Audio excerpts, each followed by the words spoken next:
Hello সবাইকে। আজকে আমি বলবো আমি প্রত্যেকদিন সকালে কি করি। সকালে ঘুম থেকে উঠে জানালার পর্দা সরিয়ে সকালের মিষ্টি আলোটা দেখি। তারপর সকালের প্রথম কাজটি হলো আমার বিছানা গুছানো। যেদিন আমার ক্লাস থাকে খুব তাড়াতাড়ি করে বিছানা গুছাই, আর যেদিন ক্লাস না থাকে সেদিন আমি খুব আস্তে আস্তে বিছানাপত্র গুছিয়ে তারপরে বাকি কাজগুলো শুরু করি। তো যাই হোক, বিছানাপত্র গুছিয়ে তারপর চলে গেলাম সোজা ব্রাশ করতে। ব্রাশের মধ্যে পেস্টটা দিয়ে দিলাম, তারপর ব্রাশ করা শুরু করে দিলাম।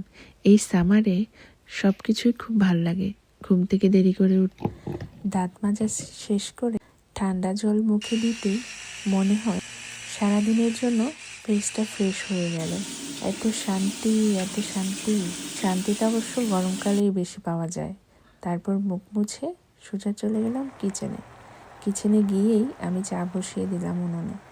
চুলায় চা বসিয়ে আমি কাপ রেডি করলাম, তারপরে চাটা কাপে ঢেলে দিলাম। আমি খুবই অল্প পরিমাণ চা খাই, সেজন্য আমি ছোট কাপ ইউজ করি। তারপর আমার ফেভারিট টোস্ট বিস্কুট আর 1 কাপ চা নিয়ে চলে গেলাম বেলকনিতে বসে বসে চা খেলাম আর বাহিরের প্রাকৃতিক সৌন্দর্যগুলো দেখলাম। যে মিষ্টি সকালটা ছিল